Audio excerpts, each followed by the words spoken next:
Hello everyone, welcome back to our entrepreneurship classes. I hope you all are keeping well and staying safe at home. So in the previous sessions, we have learned about different forms of business entity. And in the forms of business entity, we have learned about the sole proprietorship and the Hindu undivided family. So now the next form of business entity is our partnership firm. So what is this partnership firm? Partnership is an agreement between two or more partners who have agreed to share the profit and losses of a business and to where one of them acting on behalf of them all or all of them acting on behalf of them all. So there are certain features and characteristics of a partnership firm. So the first feature under the partnership firm is membership. So in order to form a partnership business, the minimum number of members required is 2. And the maximum number required for a partnership business in private sector enterprises is 50 and 20 and 10 in case of banking sector business. So in order to start a partnership firm, the minimum members required is 2 and the maximum is 50 and in case of private businesses and 10 in case of banking business. The next feature of partnership business is agreement. So partnership is an agreement between two or more persons. Here, so without any agreement or without agreement, a partnership business or a partnership firm cannot come into existence. So there is an agreement. In an agreement, there is a written document written by the partners who have agreed to share the business. And the agreement and the documents which have been written is known as the partnership deed. In the partnership deed, what the partners have agreed and what are the different agreements and norms and rules and regulations, everything is written in the agreement. And the agreement containing the documents, written documents, are known as a partnership deed. An agreement can be both oral and written, okay? But written reports and written document is always better. So most of the partners have their business agreement written and they do their business in writing so that they can refer to it in future. The next feature of partnership firm or partnership business is business. A partnership firm must carry on the business which is legal and which is only lawful. Any business which is not considered legal or lawful cannot be considered as a partnership firm or cannot be considered as a partnership business. So joint robbery or smuggling cannot be considered as a partnership firm. So any partners or partners who have agreed to share the profit and losses of a business must carry on a lawful business which is legal. The next is profit sharing. The next feature in a partnership firm is profit sharing. So the partners in a partnership firm, they share the profit according to the ratio that is specified in the partnership deed. The partners, if they have not specified the ratio in the partnership deed, then what they do is they share the profit equally. Okay, equal amount of profit is shared among the partners. So the profit sharing ratio has to be specified in the partnership deed, and if it is not specified, then they will have to equally share the profit of the business. The next feature under the partnership firm is liability. All the members in a partnership firm or all the partners in the partnership firm, their liability is unlimited, which means if the partners are not able to pay back the debts of a creditor or the third parties by using the company's or firm's assets, then what the partners does is that they have to pay the debts by selling their own property or by selling their own assets. So the liability of all the members in the partnership firm is unlimited, which means if the company cannot pay off the debts, that means the partners are equally responsible and equally liable to pay back the debts of the company, of the firm, by even using up their personal property. The next is non-transferability of shares.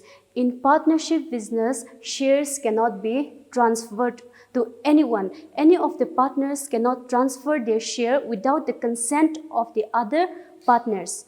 Okay, so even if a partner wants to transfer his share to another person, then what he or she needs to do is to take the consent of all the other partners. And also, if he wants to retire, or any partner can retire from the partnership business by giving a notice. The next is registration. A partnership business or a partnership firm is guided by the Partnership Act 1932. It is not compulsory for any business or any partnership firm to be registered. It is not compulsory, or mandatory. But if a partnership firm or a partnership business wants to, register themselves, they can. And it is always better for a firm to get registered, because later, even if there is any conflict or if there is any consequences that happens to the company, then they can do it legally or according to the law. So it is always better for a partnership firm to register under the Partnership Act 1932. And if they do not wish to register themselves as partners, then it is their wish. It is not compulsory. The next is management.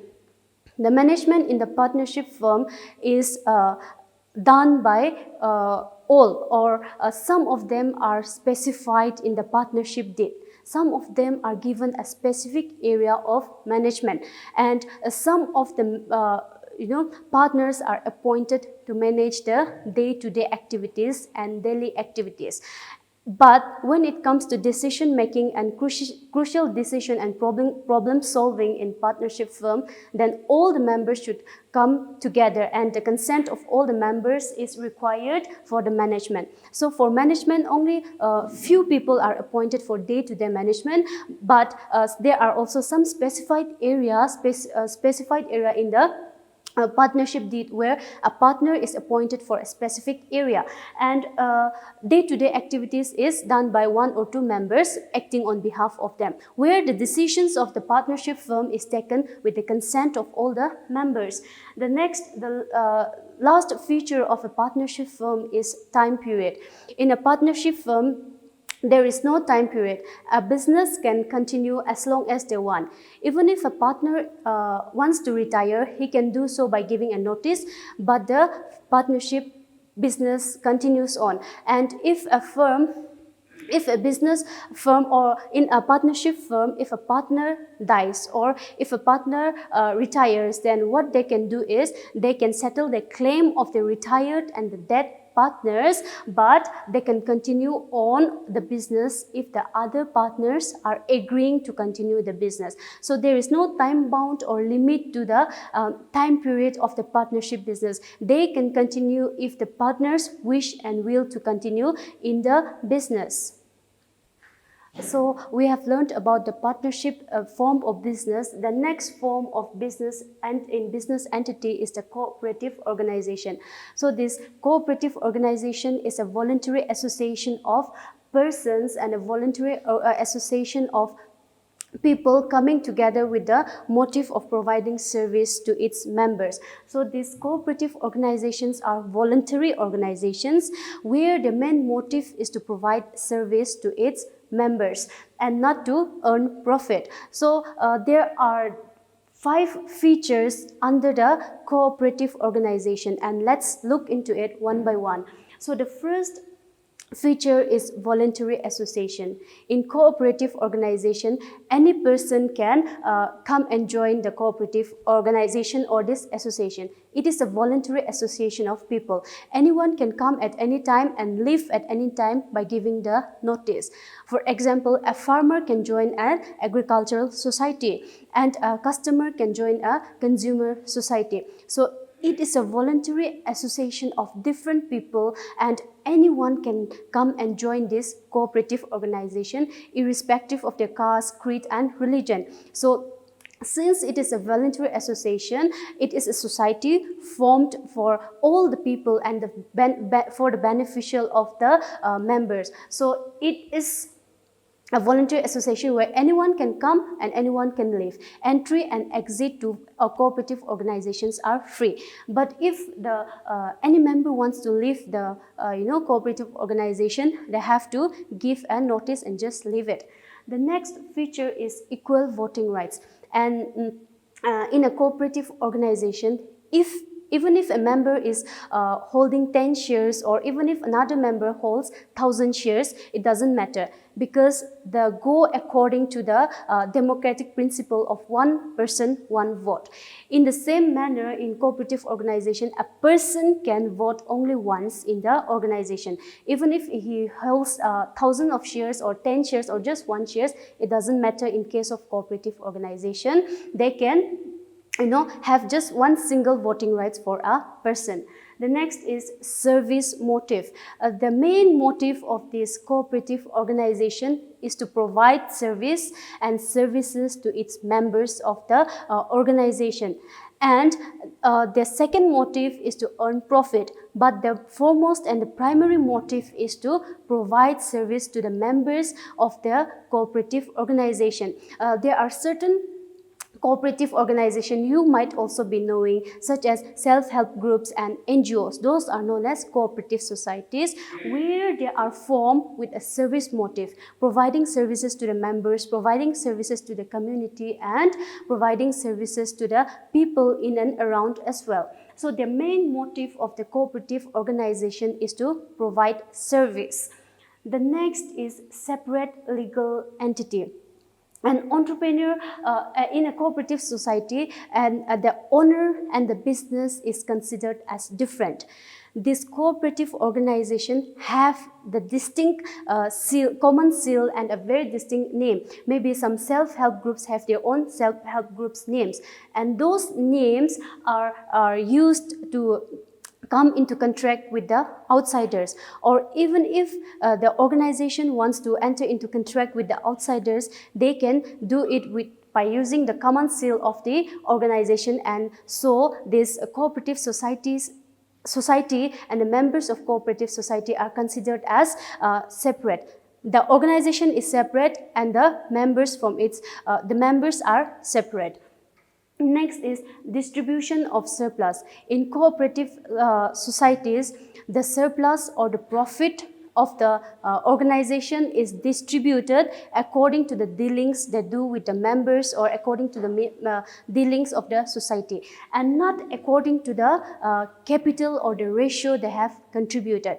So in case of cooperative organization, the profit and the surplus is shared and distributed according to the dealings a member does, and according to the ratio that a member has in this in the society or in the community. And they do not get the profit according to the share they have contributed or invested in the capital. And this cooperative society or cooperative organizations are compulsory, okay? They are compulsory and mandatory to be registered under the Cooperative Societies Act 1912. And if they are not registered, or if they are not if they don't register in the cooperative society under the Cooperative Societies Act, that means they cannot exist, and their existence is not valid. So for a cooperative organization, their main motive is to provide service,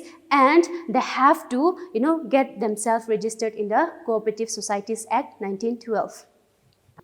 So our next form of business entity under the private sector is the joint stock company. So this joint stock company is an artificial person and which have a separate legal entity and a perpetual succession. So these joint stock companies are an artificial person who has a separate legal entity and have a perpetual succession.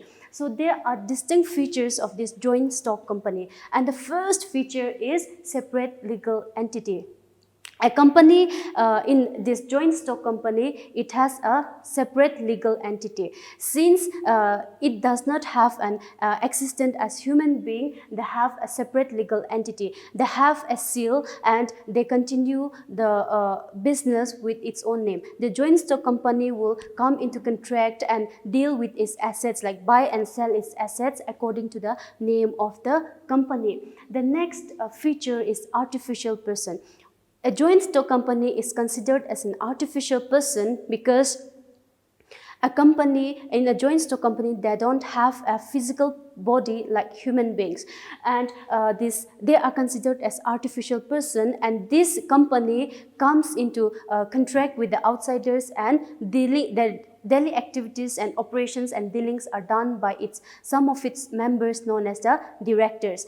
So since they are an artificial person, they cannot deal directly with others. That's why there are some members appointed as directors, some members appointed as directors who run their day-to-day activities and operational activities. The next is registration. The joint stock company is compulsory and mandatory to be registered under the Companies Act 1956. So a joint stock company cannot come into existence if the company does not register itself under the Companies Act 1956. Next is perpetual succession. In case of joint stock company, a company can keep on going. The company doesn't matter whether the members are living or whether the members are coming. So in case of this joint stock company, a company keeps on going even if the member comes and leaves. Next is common seal. The next feature of a joint stock company is common seal. Since joint stock companies are artificial person and does not have a physical existent and human body, they have a common seal engraved to it, and through that common seal only, they come into contract with the outsiders, and all the activities of the business is done with the common seal. Since it is an artificial person and does not have a human body, they cannot give the signatures and write the documents. So the common seal act as the joint stock company and does everything in its name. Next is transferability of the shares. In case of joint stock company, a person can transfer its shares of the capital by selling off its shares. The next feature of joint stock company is separation of ownership and control. In case of joint stock company, the capital is divided into shares. So the share in the company or the joint stock company is held by the shareholders, and the control is done by some of the members appointed by the shareholders known as the directors. So the owners are the shareholders and the control is done by the directors.